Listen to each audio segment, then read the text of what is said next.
My daughter-in-law stole from my late wife's jewelry box. I found out 3 weeks after the funeral. I said nothing. I kept going to Sunday dinners. I passed the potatoes. I asked about their weekend. I smiled at the right moments. Then, one morning, I left an envelope on their kitchen counter while they slept. She found it first, texted me immediately. "Dad, is this what I think it is?" I didn't reply.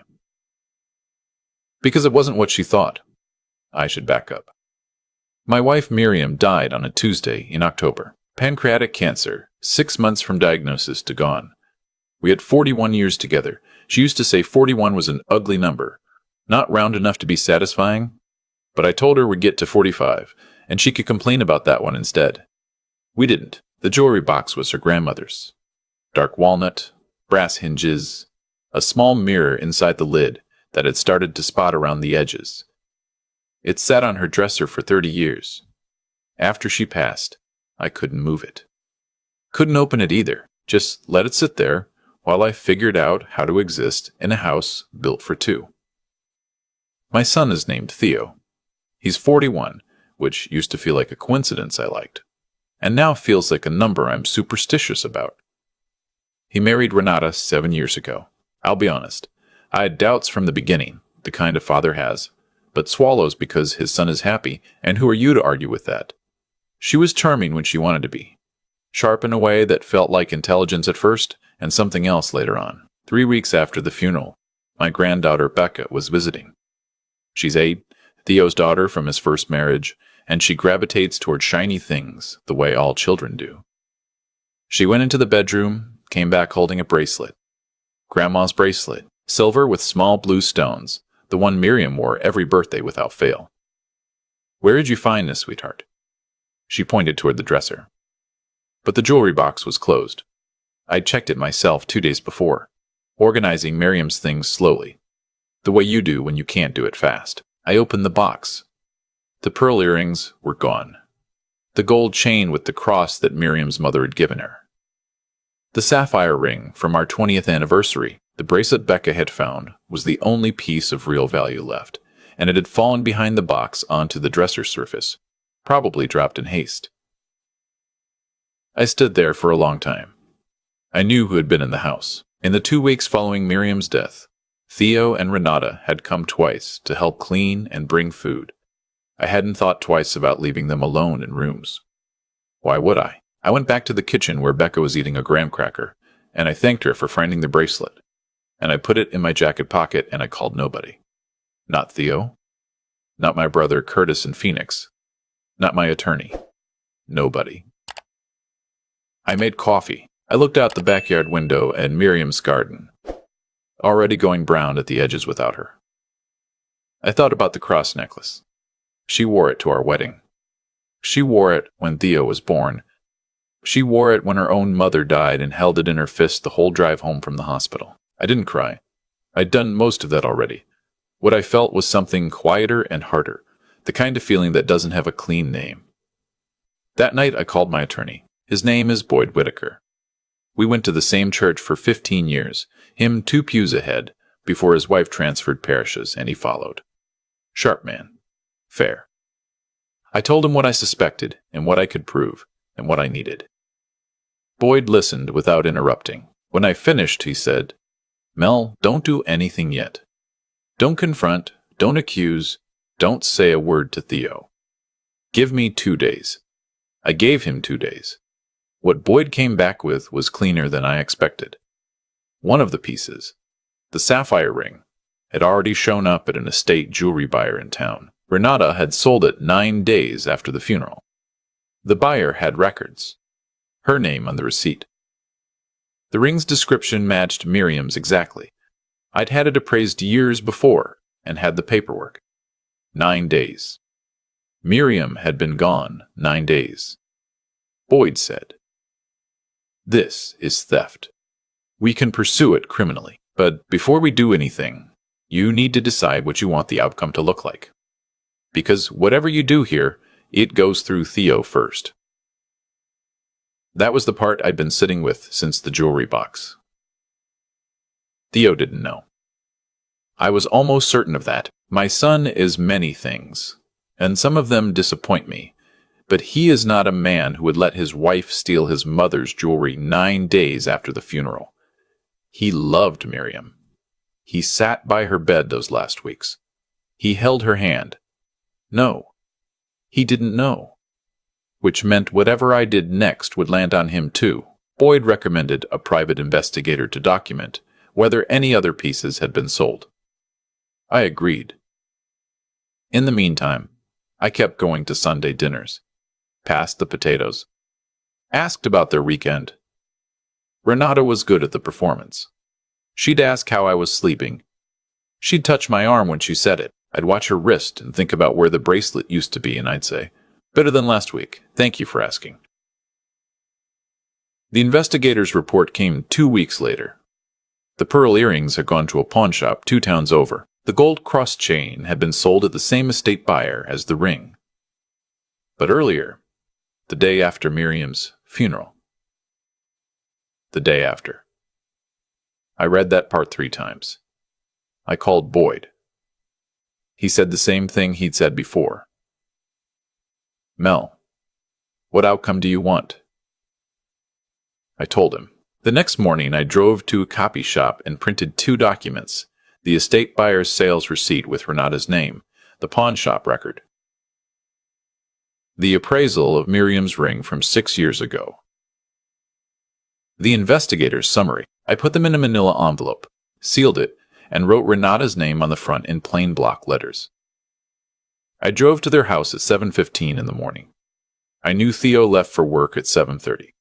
I used the key he'd given me years ago. Renata was still upstairs. I could hear the shower. I set the envelope on the kitchen counter where she'd see it when she came down for coffee. I drove home, made breakfast. Waited. Her text came at 8:04. "Dad, what is this?" Not a question mark. A period, which told me she'd already opened it and already understood. I didn't reply. "Dad, I can explain. This isn't what it looks like. Please call me before you do anything." I put the phone face down on the table and ate my eggs. At 8:47, Theo called. His voice was the one I recognized from when he was 16 and had broken a window in the garage and called to tell me before I got home. That voice. Not quite fear, not quite sorrow. The voice of a person who's just learned something they cannot unlearn. "Dad, tell me this isn't real." "I'm sorry, son." He was quiet for a long time. When he spoke again, his voice was different. Careful and tight. "Did you go to the police?" "Not yet." I need an hour. Please, 1 hour." I said, "I'll give you until noon." What happened in those hours I learned later, piece by piece, the way you do when a family starts coming apart and people start talking. Theo confronted Renata. She cried, said she panicked, said they were behind on bills, said she planned to tell him. He didn't believe the last part. Neither did I. She'd sold the cross chain the day after the funeral. There's no version of that story where you plan to come clean. At 11:40, Theo called back. His voice was flat in a way that worried me more than the earlier version. "Dad, there's more. Tell me." She went to Mom's important papers, too. "The filing cabinet in your office." She was looking for. She said she was looking to see if there was anything in the estate she might be entitled to. That's how she described it. Something she might be entitled to. She found the savings account statement, the one from the credit union. She knew how much you had. Boyd had told me not to do anything emotional. I wrote that down on a notepad and stared at it while Theo talked. Don't do anything emotional. I drove to Boyd's office at 1 o'clock. He already knew something had shifted when I walked in. I laid out the new information. The papers. The savings account. The timeline of what she'd accessed and when. Boyd said, "This changes things. If she was using information from your financial documents, we need to look at whether she was planning anything further." He paused. "I want to bring in someone from the DA's office I know. Informally first, Depending on what she's already done and what she might do, this could go beyond simple theft. I said, do whatever you need to do. The part I hadn't told Boyd yet was what my brother Curtis told me that evening.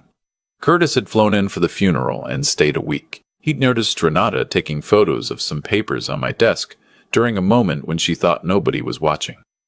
He hadn't mentioned it at the time because he hadn't understood what he was seeing. He mentioned it now because Theo had called him and told him what was happening. Curtis said, Mel, I thought she was being helpful, organizing something. I'm sorry I didn't say anything sooner. He had nothing to apologize for. Neither of us had known to look. Boyd's contact at the DA's office moved quietly. The estate buyer's records, the pawn shop receipts, the documentation from the investigator. It was enough to open a formal inquiry. Renata was interviewed. Her attorney advised her to cooperate minimally. She returned what she could. The sapphire ring had already been resold by the estate buyer, but the pawn shop still had the pearl earrings. I got those back. The cross chain was gone. I sat in my car in the courthouse parking lot after signing some paperwork and thought about Miriam wearing that cross at her mother's funeral, fist closed around it the whole drive home. I thought about it sitting in a stranger's display case somewhere. I didn't cry. I was past the point of that. Theo filed for divorce 2 weeks into the formal inquiry. He called to tell me himself. His voice was the careful, flat kind again, but with something underneath it now that I didn't have a name for right away. Later, I recognized it as relief, which broke my heart in a different way entirely. Nobody should feel relieved that their marriage ended. But he did. And that told me things about those 7 years that I hadn't let myself see clearly before. What I didn't expect was the call from Renata's sister. Her name was Jill. We'd met twice at family events, exchanged pleasantries, nothing more. She called me at 9 o'clock on a Wednesday, apologized for the hour, and said she needed to tell me something. She said, Renata has done this before. Not exactly this, but close enough. Her ex-boyfriend, before Theo, his grandmother died and things went missing. His family thought it was a coincidence. I don't think it was a coincidence. I asked why she was telling me now. She said, because I kept quiet before, and I've had to live with that. And because your wife, from what Theo told me about her, she deserved better than this. She did. She really did.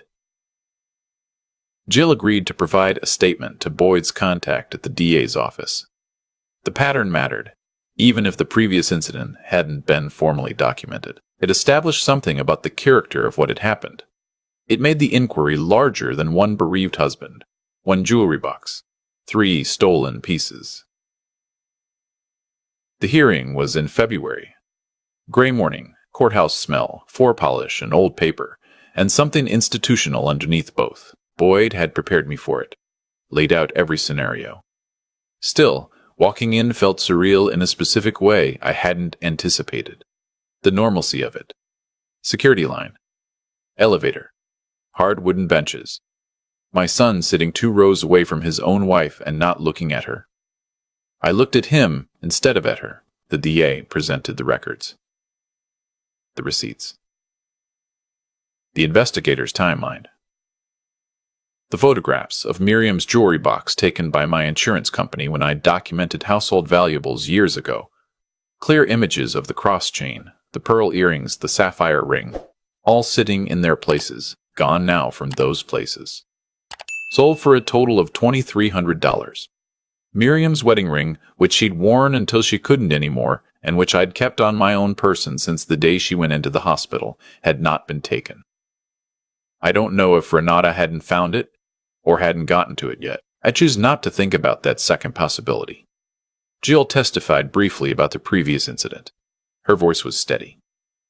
She looked at the floor when she finished. Theo was not called to testify. He'd told the DA everything he knew in a prior interview, sitting in that courtroom with nothing required of him but to exist in the same room as the events. He looked like a man carrying something he hadn't agreed to carry and didn't yet know how to put down. I recognized the posture. I'd worn it too, those first weeks. The judge reviewed everything methodically. No theatrics, Just a woman in her 60s moving through documents with the focus of someone who had seen many versions of this particular story and still took each one seriously. Renata pled guilty to felony theft before the verdict phase. Her attorney had negotiated 18 months probation. Restitution, $2,300, the documented value of what was sold. Community service, a record. It was not enough. It was what the law allowed. When the gavel came down, I sat still for a moment. Theo was already standing. He came and stood beside me without touching my arm or saying anything. We just stood there for a moment. Two men in a courtroom, related by blood, connected by loss, not quite sure what came next. I said, "You hungry?" He said, "Yeah, actually." We went to a diner 3 blocks from the courthouse, the kind with laminated menus and coffee that gets refilled without asking. We ordered the same thing, eggs, toast, hash browns, without planning to. He noticed and didn't comment. I noticed and was grateful he didn't. We talked for 2 hours, not about the hearing, about Miriam, about things I'd forgotten, and he remembered, and things I remembered that he'd never known. He didn't know that his mother had wanted to be a nurse before she met me. I didn't know she'd told him in those last weeks that she was proud of him in ways she'd never said directly. We sat with a gap of that. 41 years of her life, and neither of us held all of it. That's the part nobody prepares you for. Not the theft, not the courtroom. The realization that the person you loved held more than you knew, and now no one can retrieve it. Driving home alone, I passed the street where the estate jewelry buyer had its storefront. Didn't slow down. Didn't look. Just drove. The restitution check came 6 weeks later, routed through the court. $2,300. I held it for 2 days before depositing it. The number felt obscene and also meaningless simultaneously. I used the money to have Miriam's portrait professionally framed. The photograph from our 25th anniversary, her in the blue dress she'd bought on sale and worn 100 times afterward because she said something that fits right, is worth wearing. It hangs in the hallway now where I see it coming in and going out. She's looking slightly past the camera, which she always did, hated to look directly at the lens. Said it felt like staring into something that would outlast you. She was right about that, as she was right about most things. Theo comes for dinner, most Sundays now. Just him and Becca. The divorce was finalized in April. He's quieter than he used to be, which might be loss or might be something he's growing into. I can't tell yet. Becca still gravitates towards shiny things. I let her look at the bracelet sometimes. The silver one, with the blue stones that she found on the dresser that day, without knowing what she was finding. She holds it carefully. The way children hold something they understand matters without knowing why. I've started working in Miriam's garden, slowly. I don't know what I'm doing. She was always the one who knew which things needed what. I've killed 2 plants already. One seems to be surviving despite me. I figure that's roughly her way of telling me to keep going. The cross chain is still out there somewhere. I've accepted I'll never get it back. Some nights that's harder than others. Most nights I get through it by remembering that the thing she held on to during her worst moment was not a piece of metal. It was the feeling behind the metal. And that, at least, is still mine. Boyd asked me once, near the end of all this, whether I felt like justice had been done. I told him I felt like a true thing had been made visible. Which is not always the same as justice, but might be the closest we get. He said that was the most a lawyer had ever heard. That made him feel underpaid. I told him to send me the bill anyway. He did. I paid it. And I went home, made coffee, and sat in the kitchen with the door to the garden open, listening to whatever was out there settling into the evening, without me asking it to explain itself. That's enough. For now, that's enough. I've thought a lot about the timing of things. Renata sold Miriam's cross chain the day after the funeral. One day, while I was still figuring out how to make coffee for 1 instead of 2, she was already converting grief into cash. That's not impulse. That's a person who had already decided what the people around her were worth, and the answer was a number she could deposit. What I've come to understand is that people like that don't change their behavior because they get caught. They change their location. They find someone new who doesn't know the pattern yet. Jill told me there was a man before Theo whose grandmother died and things went missing. His family called it a coincidence. I don't think there are that many coincidences. I think there are patterns we don't want to name, because naming them costs something. The cost of not naming them is higher. When I finally walked into Boyd's office and laid everything out, I wasn't sure I was doing the right thing. I was sure I was doing the true thing. Those aren't always the same. Theo's marriage ended. His daughter had to watch her father go through something no child should see a parent endure. The Sunday dinners got quieter before they got easier. I killed 2 of Miriam's plants trying to figure out what she always somehow just knew. The cost was real, and I won't pretend otherwise. But here's what I keep coming back to. The choice wasn't between hurting my family and protecting it. Renata had already made that choice for all of us. The moment she decided that a grieving man's jewelry box was an opportunity, I just decided not to let that choice go unnamed. There's something about being 63 years old that changes how you think about what you owe people. When you're younger, you avoid conflict because you think you have time to work around it, to let things settle, to hope the other person figures it out on their own. I wasted years of good faith on someone who was counting my savings account statements in my own office while I was downstairs making her coffee. That's not on me.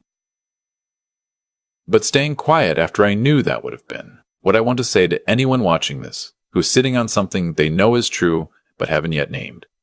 The naming is the hardest part. Not the attorney, not the courthouse, not even the look on your son's face when he finds out. The moment where you decide to stop pretending you don't see what you see. That's where everything actually starts.